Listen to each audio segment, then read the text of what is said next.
I want to share an advanced business strategy with you, and we're talking Jeff Bezos, Sam Walton, we're talking Elon Musk and Tesla and SpaceX.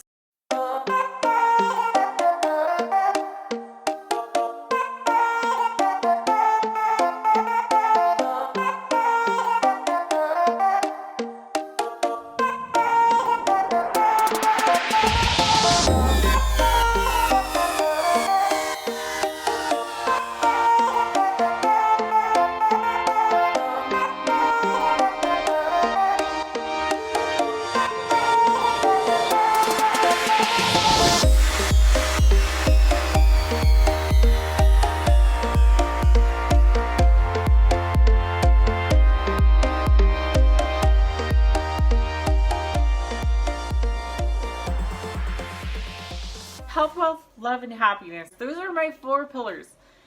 Health being number 1. Why? Because if I'm not healthy, I'm not going to have the energy, the clarity, the ability to make the money that I need, to be able to generate wealth, to be able to put the time needed into relationships and love, and to truly experience happiness. When you have a balance of these things in your life, you experience this pinnacle, this point of where you just feel extremely happy and fulfilled.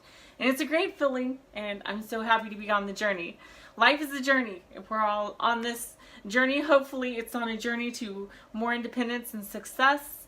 I like to call many freedom units, because if handled right, then you can get many freedom units and be able to have more freedom in your life, and that's what I absolutely love. Eastern philosophies, yin versus yang, and martial arts, how to use an opponent's force against them. The focus is not to use, to attack others, right? It's using a negative force in your life and turning it into something positive. Utilizing a negative energy that's meant for harm, that's meant to attack you in a harmful way, and utilizing that for energy in a positive way to better protect yourself and other things. One reason I love so many Eastern philosophies is because it's very sustainable. It's very zen. No, but it's very, you know what I mean? It's a very sustainable way of thinking, of living, of, not taking on toxicity when a negative situation is thrown at you. Instead, you're taking it with stride. You're like, okay, so I was prepared. Happens. People are going to say things. People are going to attack you. People are going to lie about you. I've experienced all these things. The storms will come. The rain will pour. The wind will blow. But just as the old parable in the ancient holy books, and I'm not going to name names because I read a lot of ancient holy books, and there's good sound principles in these books. Just like the ancient parable about the person who built their house on the sand versus the person that built their house upon the rock. The wind came, the storms came, the rain came pouring down, the floods came, and the house that had sand for a foundation was swept away. The one that was built on the rock sustained it all and just kept standing. That's what I want us to be like, is to be able to find that spot where we're standing on this foundation of health, wealth, love, happiness, and ultimately freedom in our lives so that we can help others. I want to share an advanced business strategy with you, and we're talking Jeff Bezos, we're talking Sam Walton with Walmart, we're talking Kmart, or we're talking not Kmart, that's a bad example. I'll use that in a minute. We're talking Target. We're talking Elon Musk and Tesla and SpaceX, and we're talking all of these things, right? What are these guys doing? Well, the truth is they're doing a lot of different things. They think different. Oh my God, I'm hitting my ear. They think differently. Rich Dad, Poor Dad. Kiyosaki, wasn't he the one that wrote that? I forget, but he was doing a study on rich people versus poor people in general, and how there's common traits between both of them. There's ways that people that have a lack of success in their life, they have a general thought process that seems to be in a certain category. The ones that are being successful, that are making money, they're thinking differently. They look at a situation differently than we do. They don't panic when the market's down. They're like, oh my God, this is a great buying opportunity. And then everyone else is looking at them months later like, how do you keep making money no matter what you do? It's like everything you touch turns to gold. What are you doing? What's your secret? Well, they think different. And this is part of that. So there's one business strategy that are used by the wealthiest 1% out there. And it goes back to human evolution. I'm not getting into like you were derived from a monkey. Like I'm not going like in depth with all of that. But I am going to talk about the general category of evolution and how that affects business, how your business is going to evolve and thrive over time, and how you can hedge yourself against competition and still be successful amidst all the competition that you may face. So one of the things that's true with evolution is things do evolve, right? We see that with microorganisms. We see that if you move to Alaska, you know, your gene pool is going to change. It's going to modify. Your body's going to adapt to a colder environment. You know, generations down the road, your descendants are going to look different because they're built for the cold. You know, your body's very good at adapting to situations, right? We can all agree on that. If I go out into a very hot and sunny climate where there's intense heat and sun all the time, guess what? My skin is going to build up melanin, and it's going to hedge itself against, you know, the damage from the sun, and it's going to become darker. You know, I tan a lot. I'm not going to call a lot of names. I've gotten really tan. Like, I can tan. And I guarantee you, if I move to somewhere like that and build up the melanin, my body adapts. And as I have children and, you know, they have children and they continue in that environment, we're going to get darker and darker. I mean, that's just your body's ability to cope with this situation at hand. Our bodies are very good at that. So one of the things that was being studied in this study of evolution is something called ESS, and it stands for Evolutionary Stable Strategy, or game theory for short. There's a book on it. And in this game theory, it essentially studies what it takes for animals, for humans, for people, for everybody. What does it take for life to be able to sustain itself, to be able to live on? You know, what's the difference between life evolving and adapting versus them dying off and becoming extinct? Because some species thrive very well, whereas others don't. One of the most important things that they found, and this affects every part of your life and business if you can learn this one thing, and that's it. They found that it wasn't the smartest that survived. It wasn't the smartest species. Some of the stupidest species survived. It wasn't the most talented species that survived. But instead, they found that it was the most adaptable. The ones who were most adaptable to change were the ones that survived. Hence, the study of evolutionary stable strategy. And I'll give you an example on business too, and how businesses have used this, and how you can too, and everybody wins. Whether you're competition or you can both thrive using ESS, and I'll tell you how. And how you can use this in every area of your life. So what is a good example of an evolutionary stable strategy? And here's a good example. You have people who fish, right? You have fishermen, fisherwomen, you have people who are fishing. And, they make a good business out of it. It's a great industry. There's so many fish out there, and they're making an industry out of catching fish, right?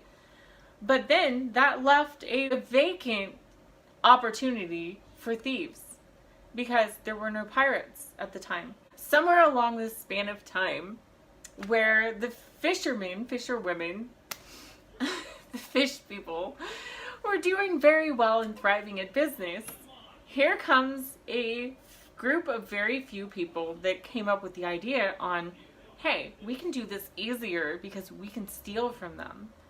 If we become a pirate, right? If we invent this idea of piracy and we come up on a ship and quickly take over the fishing vessel, we can steal all that fish and we never had to work for it. And then we can leave them out at sea and then go sell it off. And we get twice the money with half the work. And so then you had all of these pirates. Now some could say, well, that sounds like a more sustainable way of living is being a pirate. All moral convictions aside, right? It seems like an easier system. Just become a pirate, just steal the money. Only problem is more pirates decided to do it because it was easy, right? And so all of a sudden you have this epidemic of pirates everywhere. You just have a sea of pirate ships, right? And you have 10 pirates for every one fishing vessel. Now suddenly there's not enough fish to go around. And to be a pirate, you're having to fight all these other pirates, right? Because there's too many saturating your venture of stealing fish. So suddenly, it becomes more profitable to just go out and fish again. You know, and let's say, so the trend goes where somebody jumps in and half of these pirates decide just to earn an honest living at fishing. It's easier, you know, which once again opens the door potentially to more pirates in the future, right? You see how this is evolving over time. And both fishing vessels, those earning their living off of fish, are still making a living, and those that are into piracy are still making a living.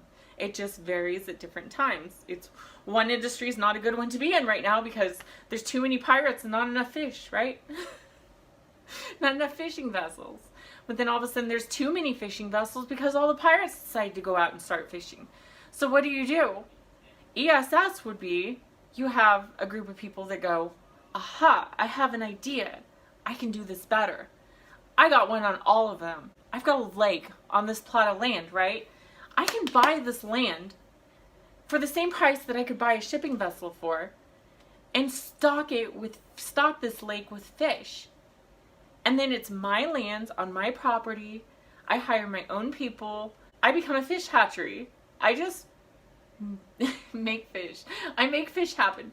Jordan was playing this video game and he was playing Minecraft. He's got a gaming channel and it's a great industry. It really is. Makes money. He was playing Minecraft and he was farming cows. He was reproducing his cows. They were mating. And he was getting milk and all these things. And he says, you know what my job is? I make cows happen. And I kick out of that. So all of a sudden you've got an amazing venture, right? You've got the best deal out of anybody. The pirates don't know about your property. You're aside from the pirates, you're off their radar. The pirates and the, shipping vessels are at war constantly. They're out there fighting. And in the meantime, you're sitting on your land, enjoying yourself, sipping that cup of coffee, and harvesting your own fish. And then taking them to the market, and everybody else is like, where the hell are you getting all these fish? Like, you have an endless supply of fish, right? That was ESS. You recognized the culture, you recognized the situation, you recognized the war back and forth between, basically both pirates and shipping vessels were a very volatile industry to be in. So you decided to adapt, right? You may not be the sharpest tool in the shed, but one thing you do know, this makes sense. I'm gonna buy some property and I'm gonna raise some fish. And I'm gonna feed my family and save money and make money in the process, right? So all of a sudden, this becomes a huge industry, a fish hatchery. So what ends up happening is all of these fishing vessels, they're sick and tired of the pirates, right? They're so tired of pirates. They're done with pirates. They're tired of making pirates happen. So they decide, so every fishing vessel out there, 99%, decide we're going to buy land and do the fish hatchery thing. It makes much more sense, right? So they do that. Guess what happens? Now there's no fishing vessels, so there's no fish for the pirates to steal. So there goes the pirates. The pirates are gone. Pirates are no longer a problem. Now the sea has plenty of fish and no pirates. This is a great opportunity for somebody who goes, oh my God, I have a great idea. Why don't I buy a shipping vessel? Because nobody else is doing it. I can get out there and I can catch all kinds of fish because no competition is out there. I can catch fish that they don't have in the fish hatchery. So now I've got a huge corner of this market that's great. until the pirates come back, and that becomes a big industry, and then you have a problem. You see what I mean? This is a perfect example of ESS. All three industries, ultimately over time, can be sustainable. You know, all morals aside, I don't advocate piracy. All three are sustainable options, depending on the time and culture and what is happening in our world, right? Like, this is a perfect example. If the pirates were to be stubborn and say, no, we're just going to double down. We're going to just work harder and we're going to take over every ship we find. They're going to die out. There's an end to piracy. Like, it's going to die. Because if you don't adapt to change, because the whole culture just shifted, there's not enough shipping vessels for you to steal from. Your whole bottom line's gone. So if you continue in that, you're not going to get anywhere. Just as if there was too many shipping vessels on the water and not enough pirates, so to speak, and they were over harvesting fish, then there was too much competition. So if you stayed in that industry, you know, you're gonna lose your shirt. You're gonna die out. Your industry's dying. So what do? ESS. You come up with a plan, do your private hatchery, much easier. You can produce fish. You can get fish to market a lot faster because you're closer to, you know, you're inland already. The shipping vessels have to come in for days before they make it. You can produce them on demand like that and make a killing, you know. So this is a perfect example of ESS. Not the smartest that survive. It's not the most talented. They didn't have to go to college and learn all this stuff and blah, blah, blah, blah, blah. You know, they just adapted to change. It makes sense given the change in the market to offset this and disrupt. Disrupt's a good word. Look at Uber, disrupted the cab industry. Disrupting. You know, I'm adapting to change. I'm going to disrupt the industry.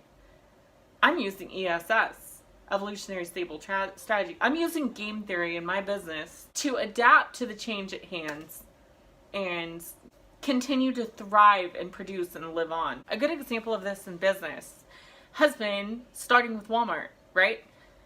Because to begin with, you have all kinds of retailers in small towns and the status quo. I love the book Made in America by Sam Walton. I'm currently reading it. I'm about halfway through it. I've learned so much. The guy is just brutally honest.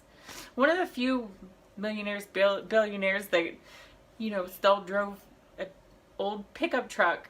You know, he didn't buy $1 million mansion. He's had a nice house and an old pickup, and he was happy. And he wrote this book, Made in America, and he just laid out, plain as day, for everybody in the future to understand how he got where he was and how you can do it too. One of the things he did in his culture, small towns had retailers everywhere. And the status quo was you would buy from a wholesale company. There was like a select few wholesale companies everybody would buy from. They'd have to give a cut of the percentage to the wholesale company, you know, for providing regular stock of product. And then you had a set percentage that you had to mark your product up to reach full retail so that you could get a cut of the profit to make enough to make a living, right? Sam Walton adapted to change. That market was flooded. That market was overpopulated. These little stores were in every town. They had them everywhere. So, hell, the town that Sam Walton started in, they had plenty of competition everywhere. One thing he did, he's like, you know what, I'm going to adapt to change. Why not, instead of going to the common wholesaler, why not go to the manufacturer directly and offer to negotiate? Say, I will guarantee I will buy 10 times as much of that shirt, of those pair of pants. He wasn't buying everything. He was buying women's bras. He was buying like anything that would sell, right? And he would offer to buy like 10 times as much of that. And if they would cut him a deal and give it to him at a much lower price, then instead of marking the price up at the standard percentage to full retail, he simply marked it up like 15, 20, 30%. Just enough to where he undercut everybody else in retail. And he passed those savings on to the customer. He ran a big sale. He sold 10 times as many products which in the end ended up earning him more by selling more product at a lower markup than the retailers were making down the street. So guess what? It didn't take very long and the retailers went out of business because they didn't adapt. They doubled down. They were like, no, we're just going to cut our prices. We're going to buy from the same people, pay them the same commission. We're, cutting into our profits there. And then we're going to just, we'll try to mark it down some more. I'll give you a perfect example of this. Okay, so years later, when Walmart is huge in the industry, right? One of the competitors was Kmart, because Kmart they ran sales and things, but they were into retailing, right? So to compete with Walmart, I've watched documentaries on this. You guys should check it out. Kmart's demise started when they just went, okay, well, Walmart's selling it for this price, so we're just going to mark it down to the same price. Even if we make 5%, Walmart's doing it, why can't we? So they just kept marking down their products, thinking that they could compete with Walmart. The only problem is they didn't change their way of buying. They didn't change their distribution chain. They had no way of sustaining, 10 times more in sales at their current rate because they had set wholesalers and things that they worked through. They didn't change them. They didn't make the deals that they needed to get the product under the wholesale cost like Walmart did to be able to, make 30%. So instead, they were just shooting their foot. They were cutting into profits, just doubling down. Well, we'll just cut our prices. And it works for Walmart, why not us? And it didn't work. They went out of business. In the meantime, there was a competitor called Target, and it's talked about in Sam Walton's book. Guess what? Target is thriving today. We love Target. We love Target. We love Walmart. What was the difference between Kmart and Target? So Target adapted. So Target sells more name brand stuff than Walmart does across the board. So they're a little more high quality product versus Walmart. Walmart maybe gets a lot cheaper. They may have a lot cheaper prices on a shirt, but they're going to be, cheaply made. Their shoes, I buy Walmart shoes all the time because I get them for $10, but they fall apart a couple of months later, right? Whereas if you spend money for shoes at Target, you're going to get a better brand, something that lasts longer. So, okay, so what Target did was instead of trying to do the same thing as Walmart and directly compete with them just on a price war, they decided we're going to offset things because Walmart's focused on the best deal they can get for the products that they sell.